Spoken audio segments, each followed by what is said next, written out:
Legendary warriors, the powers that created us now want us all extinguished. We must join forces, or else forever be their slaves. For today, in the name of freedom, we take the battle to them. Let's roll. Here in moments. The ultimate gayless spectacle. Holy Mother of God on earth and in heaven at the exact same time. You want a piece of me? You got it!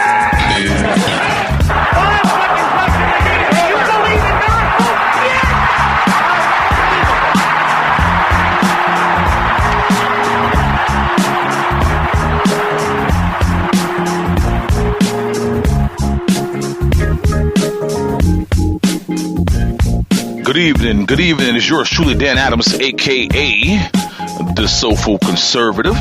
And this is the Dan Adams Show, remote via my vehicle. And this is how we roll here on the Dan Adams Show on the evening edition, here on March 1st, 2017, the start of Lent. So for all of my fellow Catholics, if you haven't gotten your ashes, make sure you go out and get them tonight. And proceed with preparation for Lent. I know there's this thing that we do for Lent, if you're a Catholic, that we're asked to give up something. And in years past, I've given up things, but then I've also done things that I normally don't do. I kind of flip the script a little bit and change it up and do some things that I normally don't do, which are positive, which are hopefully uplifting to the kingdom, and which is hopefully spreading the gospel of our Lord and Savior Jesus Christ. And on that note, I want to give honor to my God and to my Lord and Savior Jesus Christ for allowing me to come to you this evening. And if you hear that roar past me, I'm on a bus line, so just bear with it, and we'll continue on and give you what you need. And as we proceed to the first topic of the evening broadcast of the Dan Adams Show, let's go ahead and I just did a Facebook Live maybe about an hour ago, and I brought up the question of, will the Democrats ever get it? So I'm going to be lazy right now. I'm going to insert that audio from that Facebook Live, and I'm going to go ahead and, no, I'm going to flip it up. I was going to be all, lazy with it, but you know what? I'm going to make it an addendum to that Facebook Live. I remember where I left off at, so I'm going to continue. And basically where I left off at was how the Democrats have played their hand. They've shown America, and the world for that matter, where they stand on the issues and how utterly despicable their behavior can be in regards to not coming to the grips, not allowing the, proper emotion to come forth. That is being humble, ladies and gentlemen, being humble and being respectful to the fact that Donald J. Trump is the president of the United States of America. He gave an inspiring, and as they say, presidential, but in this case, very successful speech last night, topped off with one of the most emotional scenes I've ever seen in regards to a president giving a speech in front of Congress, where he genuinely and emotionally and appropriately extended condolences to the wife of the fallen Navy SEAL Ryan Owens, and to the widow who I could not control the tears as she is continuing to come to the grips into the fact that her husband is no longer with us physically. But last night, ladies and gentlemen, he was with us spiritually. And for her to show that emotion, which was raw and just inspiring in my eyes, because you had not a dry tear almost in that particular hall of Congress, except for the Democrats who sat down, except for those Democrats who did not clap, except for those Democrats who don't have a heart beating in their chest. And I'm going to continue to call them out for their utter despicable behavior. You may have gripes. You may have disagreements. You may still loathe the fact that President Donald J. Trump is the president of the United States of America. But if you can't humble yourself to the fact that we have a fallen Navy SEAL's widow in the building, and our president, with a genuine heart and soul, just lets her have her moment, and you can't get up and clap. Now, I think if I was to ever see you, and I'm specifically calling out Debbie Wasserman Schultz and Keith X. Ellison, who we know for certain did not stand or clap during that 2-minute ovation. There is a special place for you, and you know where that is. Whether you get there or not, I don't know. Maybe there will be an enlightenment in your life, a spiritual enlightenment, where you repent and give over your life to Jesus Christ. I don't know. It is totally in your court and in your hands. But if that does not happen and you continue to live the life that you're leading up until your last breath, I am praying that somehow God may have mercy on you. But if he doesn't, then it's all your fault. And speaking of fault being laid at the feet of individuals, let's go ahead and jump back into the question that I posed at the beginning of the broadcast.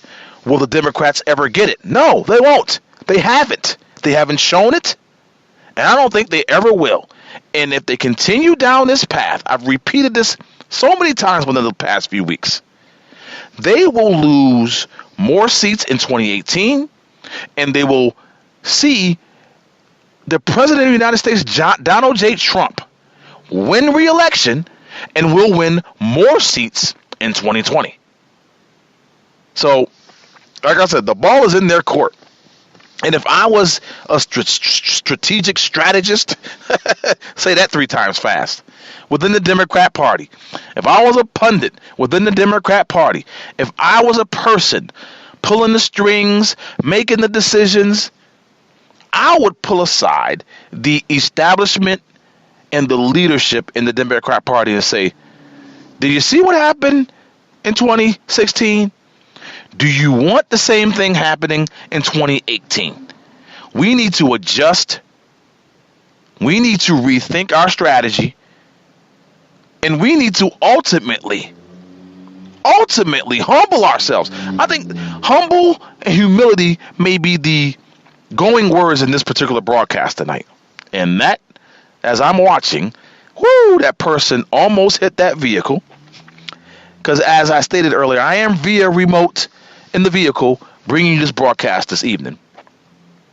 Because I told you I'm going to do my best to bring you at least a half hour of the best political coverage within the grassroots arena. And that's yours truly.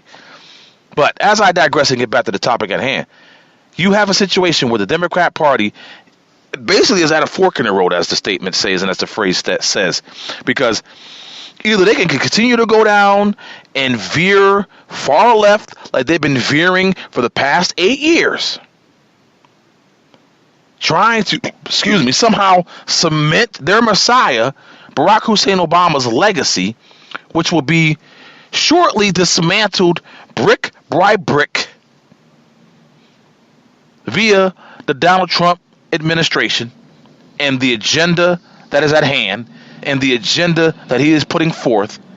And hopefully the Republican-dominated Congress will show a backbone, will show the American people and those who voted for them that, number one, they're not going to buckle and fold over like they did for the past 8 years under the Obama administration. We have a president, a Republican president, that will have your back if you have his. Point blank, end of story, end of statement, stamp it. So, ladies and gentlemen, as I move off of this topic, let me end it with this. The Democrats, will they ever get it? Hell to the no. And you will see it on display going forward. Now, in the morning edition of the Dan Adams Show, I brought up that whole situation with Kellyanne Conway and Couchgate. I call it Couchgate. And I want to talk about what precipitated the outrage from the left and who was in the Oval Office at the time. Yes, historically black college union, okay? Presidents, professors, administrators from historically black colleges were in the Oval Office mapping out a strategy, I guess. I don't know all the details as to what went down and what was discussed. But in 2009, ladies and gentlemen, when Barack Hussein Obama first became president and he started his agenda, what did that black man do? Wait a minute. Yes, Barack Hussein Obama, seen and portrayed and I guess defined as the first black president of the United States of America. I don't call him that. He's a Muslim masquerading around as a Christian who's biracial. But as I digress, people want to continue to coin him as the first black president. Go ahead and do that. So if you're going to go down that route, when he started his administration in 2009, speaking upon the historically black colleges here in America, what did the first black, and I'm putting that in quotes, black president do? Oh my goodness, ladies and gentlemen, he cut federal funding to those historically black colleges. Now, I know there's a report, ladies and gentlemen, about incrementally as the years went on, federal funding increased in Pell Grants and things of that nature. And that is true. But you look at the precipitous fall and the funding taken away from those loans that were available for parents to allow their children to come into those and be registered for and to be accepted into those historically black colleges. Those numbers dropped tremendously by the millions. Somewhere around 73 million from the last count that I saw. Now, I don't know where it's at right now, but the fact that the Donald J. Trump, President of the United States, a 70-year-old something white man, 70-year-old something white man, who took it upon himself and has shown, number one, not to be a racist, not to be a bigot, not to be an Islamophobe, a xenophobe, whatever ism and ick that you want to throw out there. He's none of it, ladies and gentlemen. And I love the fact that he opened up his speech to Congress vehemently denouncing anti-Semitism. Because there was this whole hubbub from CNN and Jake Tapper and the whole crew, the leftist mainstream media here in America, made it out to be, I guess, Donald Trump is an anti-Semite. Really? Where there was no evidence whatsoever to prove that.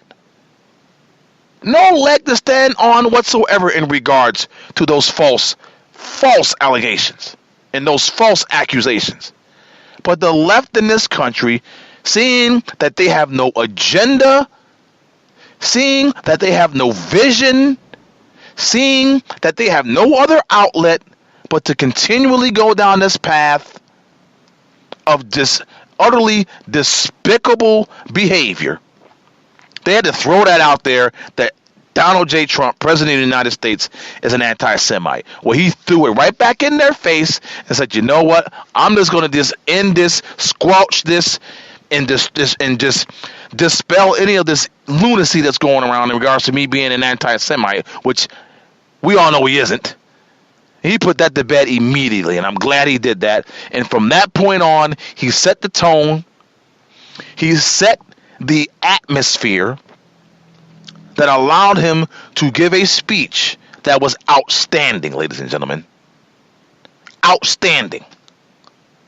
And for any of these never-Trumpers out there that are still going to continually attack him, it's within your right as a free American citizen to do that.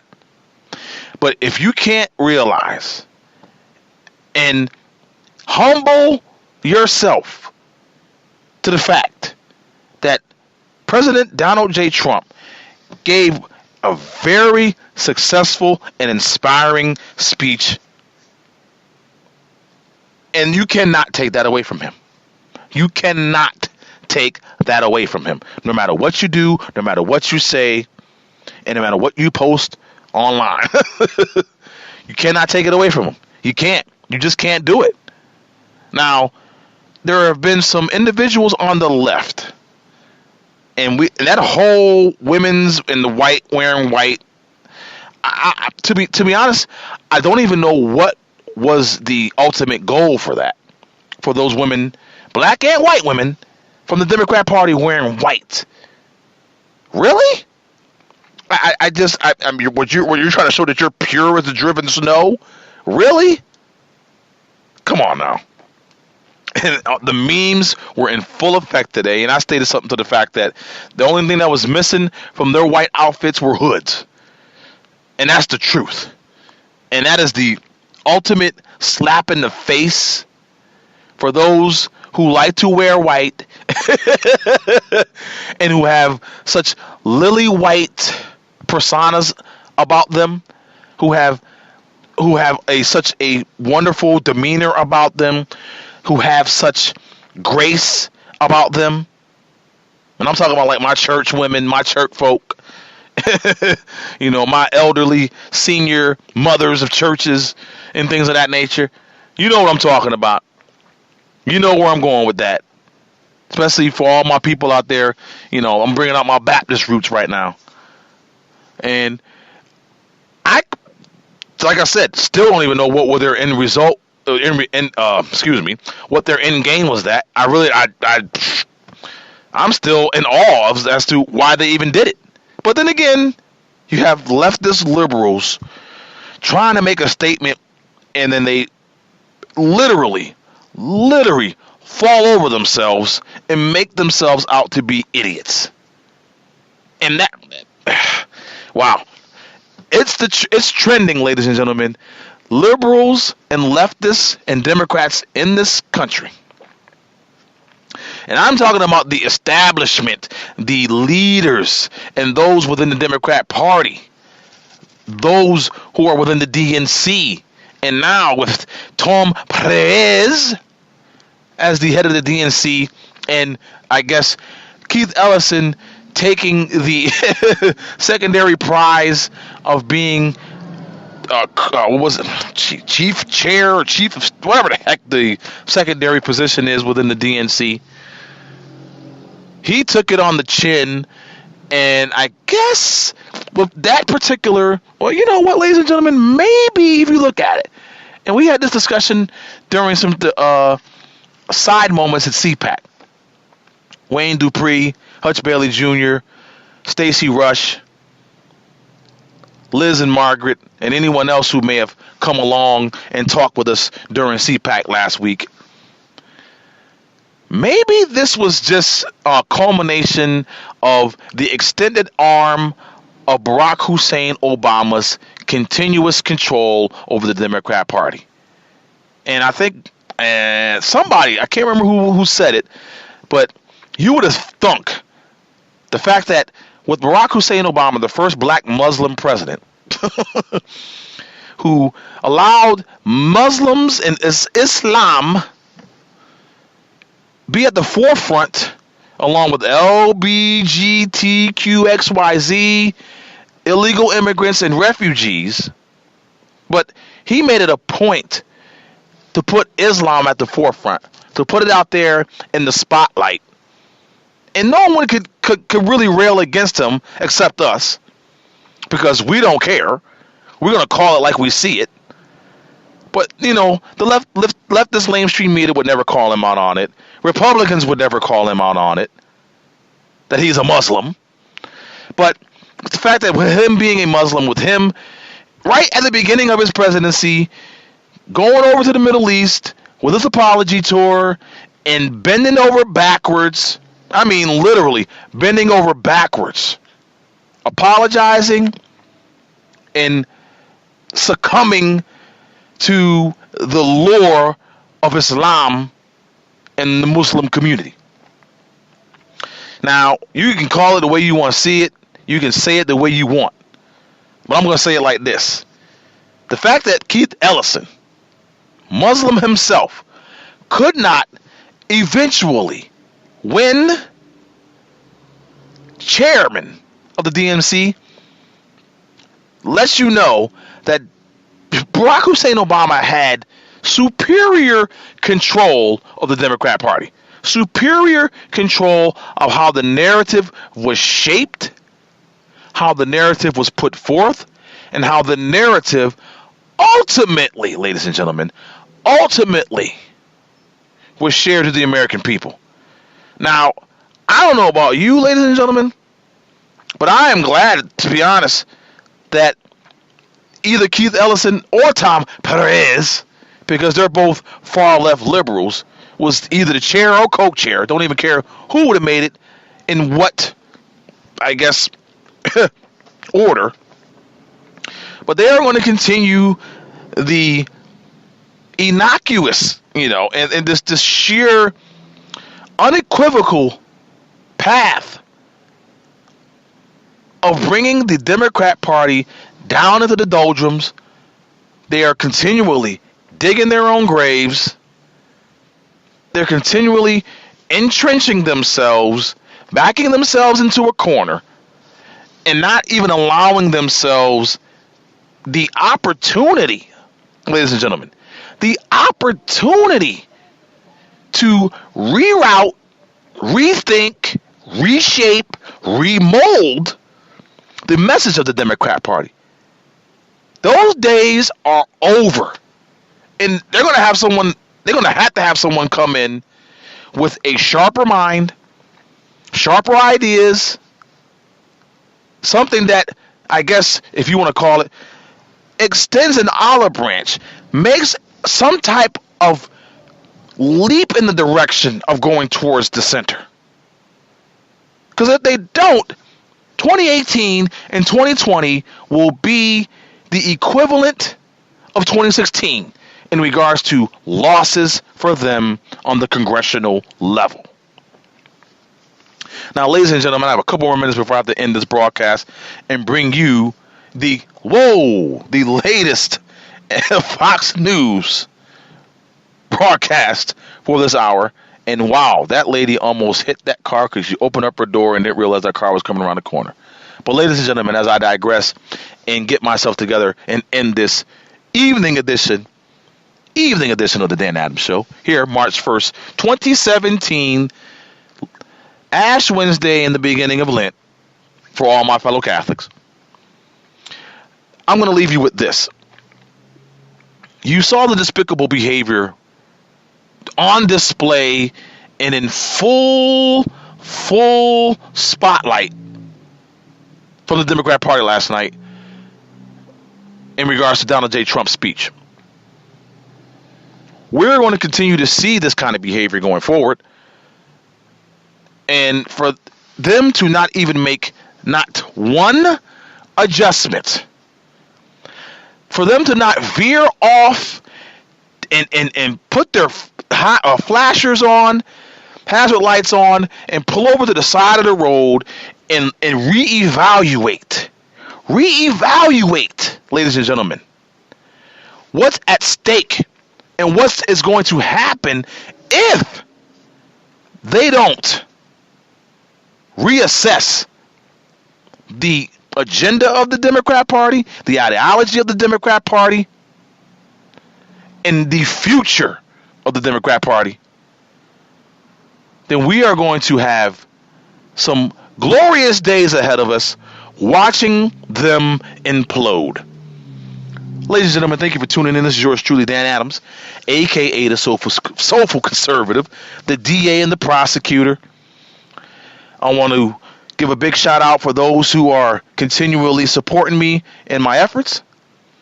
And as I end this broadcast, as I always do, may God continue to bless you and your families. May He keep you and your family safe. Until next time, God bless you and yours. Peace. This poem is for the woman I love. I knew not what love was till you awoke within my heart. We are now together forever, never shall we part. I will track where you are, I'll decide whom you see. Remember, sweetheart, you belong only to me. So do what I say and don't do anything dumb, or I may have to hit you until you are numb. If you tell another soul, well, that will just make me mad. 'Cause I tolerate you, and for that you should be glad. There's one more feeling I must express to you, honey. Don't ever, ever let me catch you touching my money. Some relationships are not as they appear. That's because domestic abuse is often hidden. Join the Women's Center and Shelter in the effort to end abuse early on and help us provide emergency sanctuary to those who most need your protection. To donate, visit the Women's Center and Shelter at wcscanhelp.org.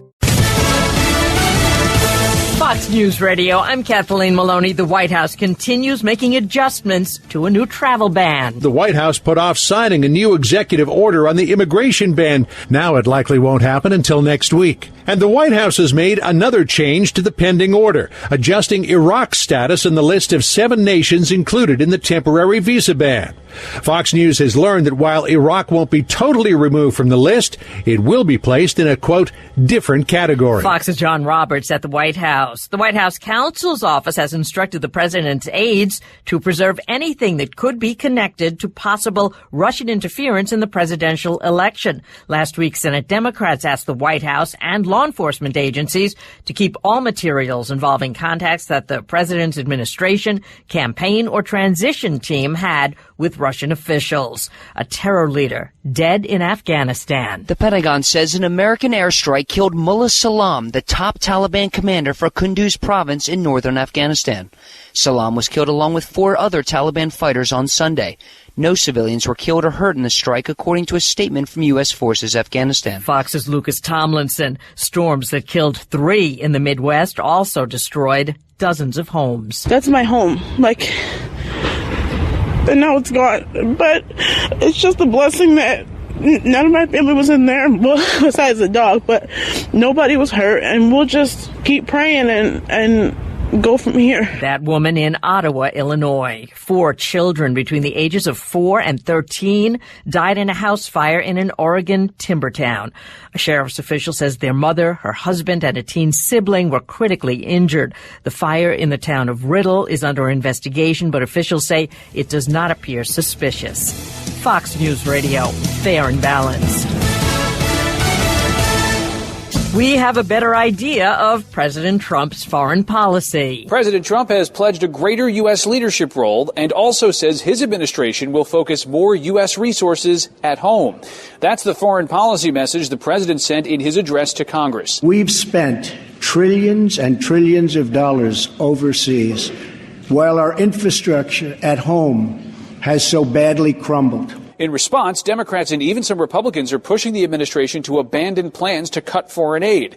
The president also reaffirmed the U.S. commitment to NATO, though says he expects allies to spend more on their militaries. At the State Department, Rich Edson, Fox News. Billionaire Carl Icahn is selling the closed-down Trump Taj Mahal Casino in Atlantic City. Hard Rock International and 2 New Jersey investors are buying it for an undisclosed price.